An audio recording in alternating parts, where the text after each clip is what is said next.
The sun had not yet risen over the small fishing village of San Rafael, but the sea was already awake, whispering softly against the shore, breathing its slow, rhythmic calm. In a world that often rushed, this tiny corner of the Philippines still moved with the tides.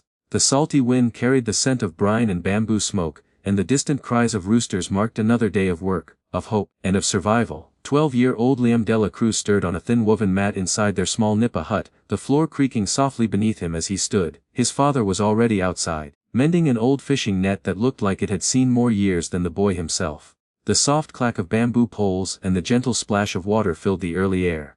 "Good morning, Papa," Liam said quietly, rubbing his eyes. His father Mang Ernesto looked up and smiled, that wary but tender smile only a parent could carry. "Good morning, Anak. You sleep well?" Liam nodded, sitting down beside him to help untangle the knotted rope. The boy's fingers were small but nimble, tracing over the torn edges of the net like he was reading Braille. His touch was gentle, patient, the kind that comes from knowing that rushing only makes knots worse. As they worked side by side, a faint orange light began to spread across the horizon. The waves shimmered gold, painting their small world in beauty they never had to pay for. Their boat, Maria Elena, rested on the sand nearby, old, cracked, and missing a patch of paint, yet still dependable, like the people who used it. Liam's father spoke after a while. "The sea's been quiet lately, not many fish." Liam glanced at him, his dark eyes calm and steady. "The sea always gives back, Papa," he said, repeating the words his mother used to tell him before she got sick. "Maybe not today, but soon."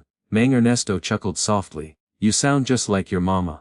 He said it wistfully, not realizing how much those words warmed him, because in truth, Liam had inherited more than his mother's gentle eyes. He had her spirit. Where others saw storms, he saw seasons. Where others worried, he waited. After finishing the net, Liam walked down to the shore, barefoot on the cool sand. The water lapped at his feet like an old friend. He looked out at the horizon, eyes reflecting the calm ocean. To most people, it was just another morning, but to Liam every sunrise was a promise, that life, no matter how difficult, still renewed itself each day. He began to hum a tune soft and low, like a prayer disguised as music. It was a song he'd learned from his mother years ago, something she used to sing to calm him during typhoons. When the waves rise high, she used to whisper, "Don't fight them. Just breathe with them." The song floated through the air, reaching the nearby homes made of nipa and tin. A few neighbors paused to listen. Fishermen preparing their boats, children chasing stray dogs, a grandmother sweeping her yard. Liam's voice had that strange power to make even the restless wind slow down, as if the whole village was listening. But beneath the surface of that peaceful morning, life was not easy. Inside the De La Cruz home, a small medicine bottle sat nearly empty on the bamboo table. Liam's mother, Aling Rosa, lay on a thin mattress, her face pale, her breath shallow. She had fallen ill months ago, a fever that refused to fade, the kind that drained strength slowly, day by day. Liam stepped inside, his expression softening. He knelt beside her, brushing her hair away from her forehead. "Good morning, Mama," he whispered. She opened her eyes weakly, managing a faint smile. "My little calm one," she murmured, always smiling, even when the rain comes. He held her hand tightly, feeling how frail it had become. "We'll get you medicine soon, Mama. I promise." Her eyes filled with tears, not from pain, but from love. "You already give me medicine, Anak," she said softly. "Your calm keeps me alive." Outside, thunder rumbled faintly in the distance. Clouds were gathering, not yet a storm, but a reminder that one could come at any time. In a country where the weather could destroy everything overnight, the De La Cruz family had learned to live one day at a time. Later that morning, Liam walked to school, his bare feet kicking up dust on the narrow path lined with coconut trees. He carried an old notebook and a small lunch wrapped in banana leaves, rice and dried fish, his favorite because it reminded him of home. Along the way he stopped by a group of children crying over a broken kite tangled in a tree. Instead of walking past, Liam smiled. "Don't worry," he said calmly. "The wind will help us." He climbed the tree barefoot, untangled the kite, and handed it back to the youngest boy. The children cheered, and one of them said, "You never get mad, Liam. How do you do that?" Liam just shrugged. "When I get mad, the world doesn't get better. But when I stay calm, maybe it does." Those words, so simple, so pure, were the essence of who he was. Even the teachers at school noticed how he handled everything with quiet grace. When classmates teased him for being poor, he'd smile and say, "It's okay. Someday I'll sing for you." And when his teacher once lost her patience during an exam, he walked up to her desk and whispered, "Ma'am, maybe we all just need to breathe." She never forgot that moment. By evening, the village gathered near the shore to watch the sunset. A ritual of sorts, as if the sea was their television and the horizon their movie screen. Liam sat between his parents, the golden light painting their faces. The waves crashed gently, and his father wrapped an arm around him. "Someday, Anak," Mang Ernesto said, "you'll go far. Maybe Manila, maybe even another country. Liam laughed softly. I don't know, Papa, I just want to help. He looked at his mother, whose smile was weak but proud. Then he looked at the sea, the vast, endless sea that had both fed and tested them. The same sea that had taken away their home once but never their peace. That night, after his parents had gone to sleep, Liam stepped outside under the starlit sky. The waves were dark now, but their rhythm was the same, calm, steady, endless. He whispered to himself, someday I'll sing where the whole world can hear, not to be famous, but to remind them what peace sounds like. He didn't know it yet, but that whisper would one day echo across the world, reaching the bright, thundering stage of America's Got Talent 2025, where a poor Filipino boy with the soul of the sea would teach even Simon Cowell what it means to be calm in the storm. And for now, in the quiet of San Rafael, Liam smiled as the wind carried his song out to sea, soft, unwavering, eternal. The bright lights of America's 2025 felt like another universe compared to the soft glow of Liam's fishing village. The stage was huge, vast screens, towering spotlights, and an audience that buzzed with energy like a living ocean. The theater in Los Angeles was filled to the brim, cameras circling, the crowd murmuring in anticipation. It was loud, dazzling, and overwhelming. Backstage, among dancers, magicians, and singers in glittering costumes, stood a small barefoot boy wearing a simple white shirt and a pair of slightly oversized jeans. He held nothing but a small wooden pendant, carved in the shape of a wave, hanging around his neck. It was a gift from his mother before he left the Philippines. She had said, when you feel afraid, remember the sea, it moves slow but it never stops.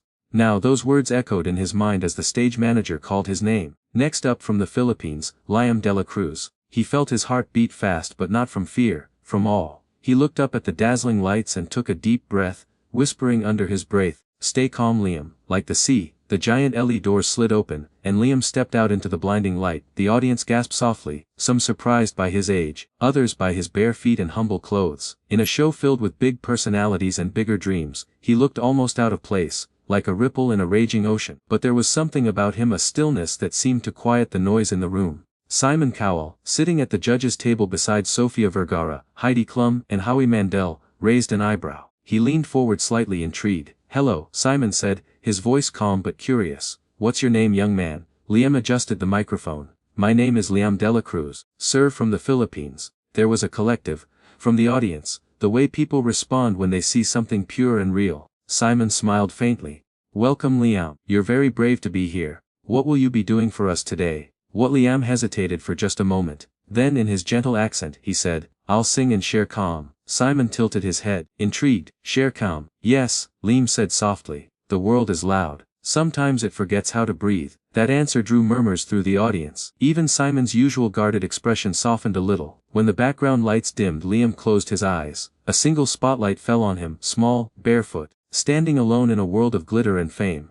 Then the first chords of a piano track began to play. Let It Be by the Beatles. His voice, when it came, was unlike anything the audience expected. It wasn't powerful or flashy, it was soft, almost fragile. But each note carried a depth, a stillness that seemed to wrap around the hearts of everyone in the room. When I find myself in times of trouble, Mother Mary comes to me, speaking words of wisdom. Let it be. The camera panned across the audience. A woman in the front row covered her mouth, tears already glistening.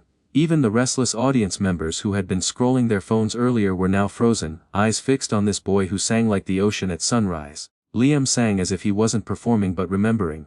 Every note carrying pieces of his life, the sound of waves hitting the shore, his mother's laughter before she fell ill, the nights spent watching the stars when there was no electricity, the way his father's calloused hands fixed the nets every morning.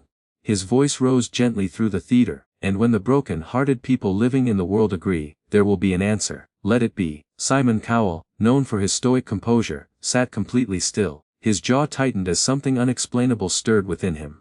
He'd seen thousands of performers, but there was something different about this boy. Something unpolished, something sacred. By the final verse, the stage lighting shifted into soft blue, mimicking ocean waves rippling across the backdrop. It was as though the AGT stage itself had slowed down.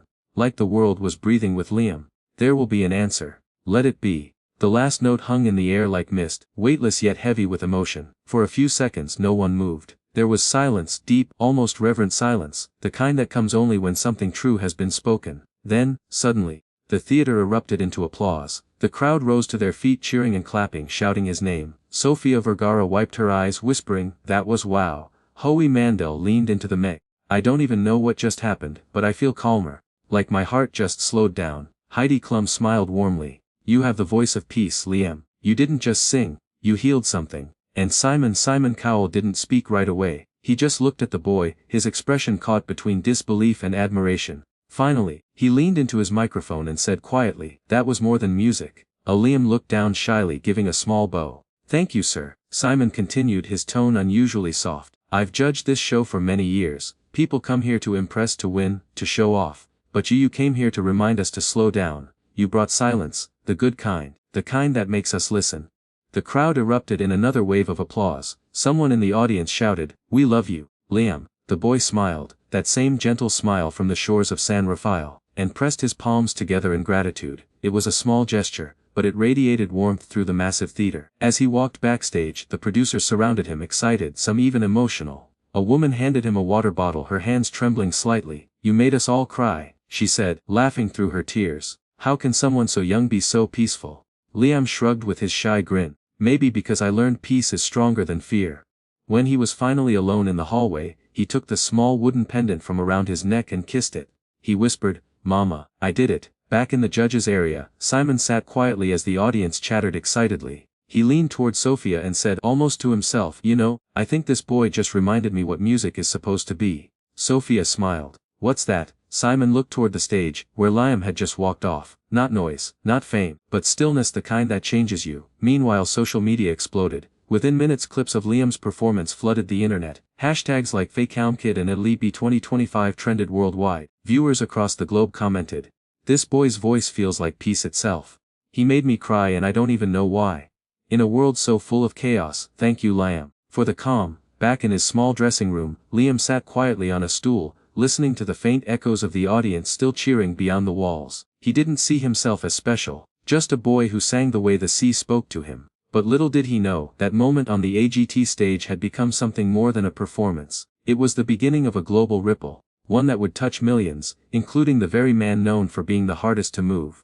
Because sometimes, the most powerful voice in the world is the quietest one. The world had seen the performance. A barefoot boy from the Philippines singing, "Let It Be," with a piece that could quiet even the loudest heart. Within hours of airing, the video had spread across continents. From New York to Nairobi, from Manila to Madrid, millions had watched, cried, and replayed the performance that felt like a prayer. But backstage, away from the flashing lights and clapping hands, the real story of Liam de la Cruz was unfolding quietly, like the tide returning to shore.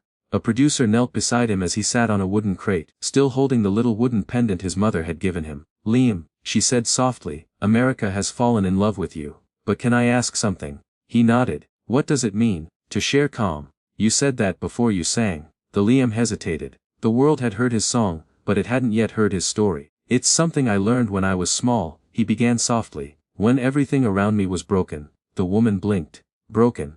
And with that one word, his story unfolded, not through tears but through memory. Years ago, when Liam was only 6, the sea he loved so much turned against them. The storm had been the strongest anyone could remember. Typhoon Agos, they called it. The winds howled like angry gods, and the water rose faster than people could run. He remembered his mother shouting his name as waves crashed through their home, sweeping away pots, chairs, and memories. The air was thick with fear, the kind that claws at your chest and steals your breath. He could hear babies crying, dogs barking, people praying. He had clung to a floating bamboo pole, the sound of rain pounding like drums around him. Beside him, his mother's hand held tight to his wrist. "Don't be afraid," she said, voice trembling but firm. "Breathe and act. Just breathe." The world was chaos, wind, water, darkness, but her voice was steady, her tone like an anchor in the storm. When the water finally receded, their home was gone. The little fishing boat that had fed them for years was split in two. But his mother was alive, and so was he.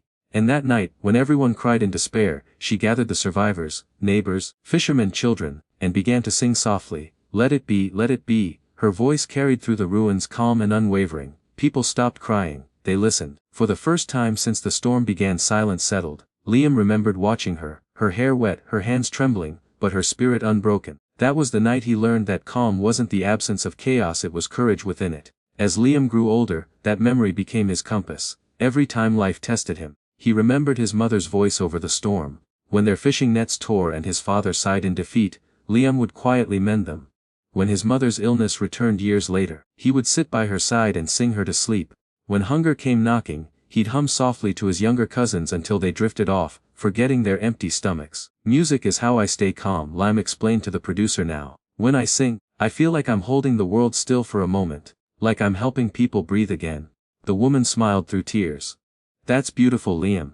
He looked down shyly.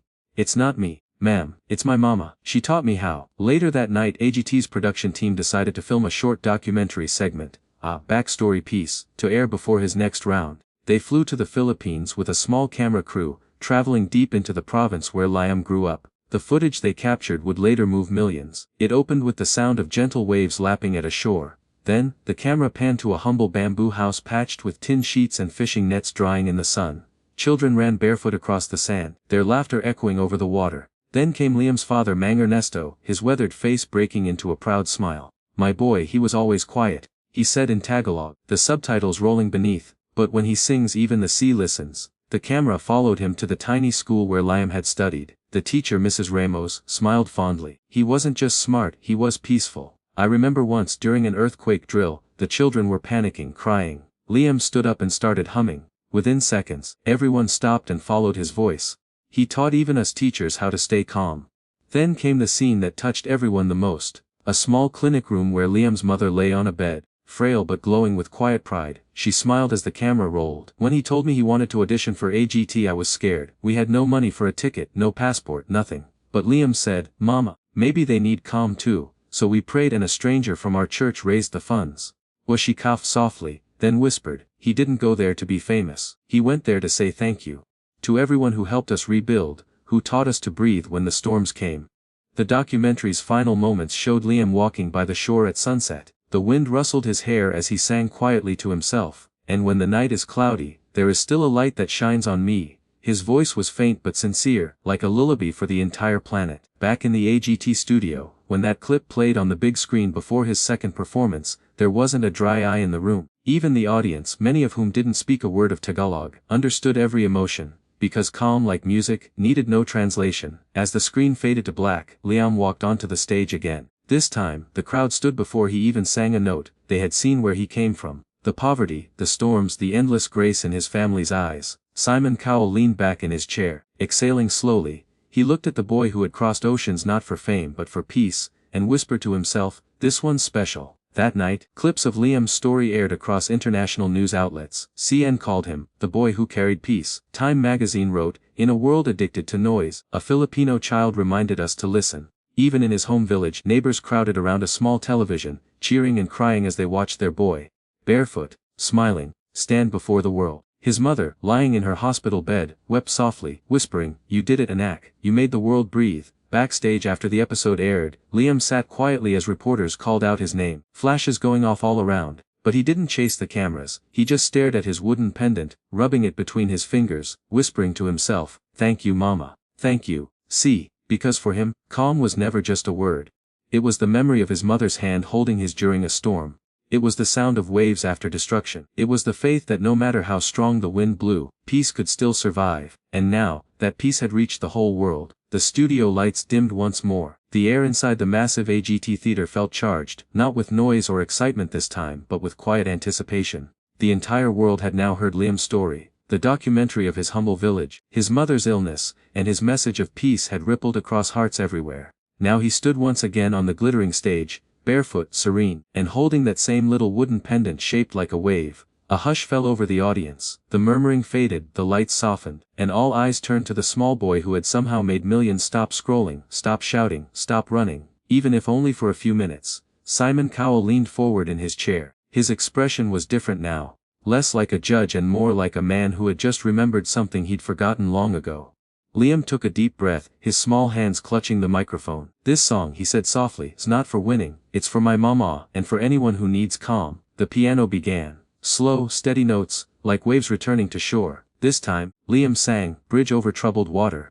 And just like before, the theater transformed. His voice, pure and trembling with emotion, filled the air. When you're weary, feeling small. When tears are in your eyes, I'll dry them all. From the first line, the world fell silent. The audience didn't just hear a song. They felt it. It wasn't just the melody. It was the truth in his voice. He wasn't performing. He was giving. Simon's eyes stayed locked on the boy. Something inside him shifted. Something deep and personal. He thought of his own son. Of the nights he'd been too busy, too distracted. He thought of the noise of the world. The constant rush, the endless demand to do more, buy more, be more. And now, a poor Filipino boy stood on stage, barefoot and calm, reminding everyone that peace was free. Liam's voice rose, trembling but full of strength, like a bridge over troubled water. "I will lay me down." Sofia Vergara covered her mouth, tears slipping down her cheeks. Heidi reached for her hand. Howie Mandel nodded slowly, visibly moved, whispering, "This kid's heart, it's enormous." By the second chorus, the audience was already standing. Some had their eyes closed, others held their loved ones close. There was a man in the front row,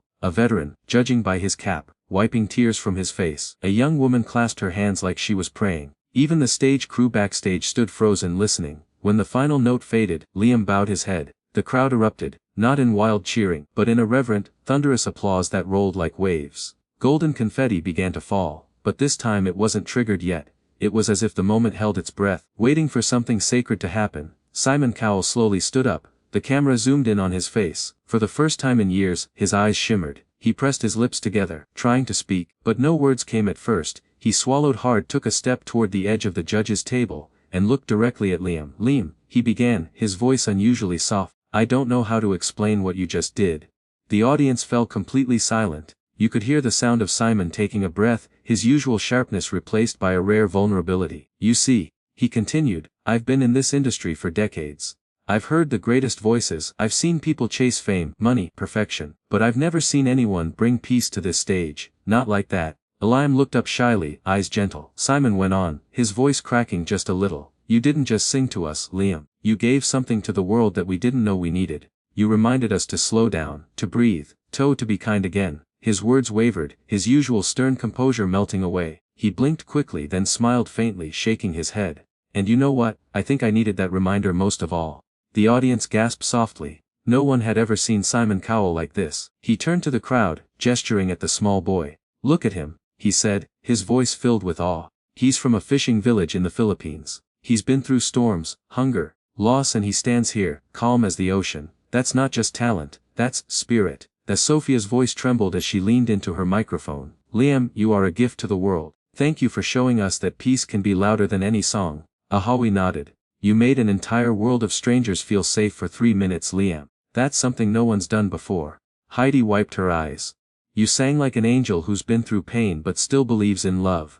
Then Simon looked back at Liam and whispered, almost to himself, "It's time." He reached forward and slammed his hand down on the golden buzzer. The room exploded. Golden confetti burst from the ceiling, swirling through the air like thousands of tiny stars. The audience screamed, but Liam didn't move at first. He just stood there, hands clasped together, smiling softly as if praying amidst the storm of gold. Simon walked onto the stage, something he rarely did. As he approached Liam, he knelt down slightly so their eyes met. "You know what's funny?" he said, smiling through the tears he tried to hide. "You came here to share calm, and look at me."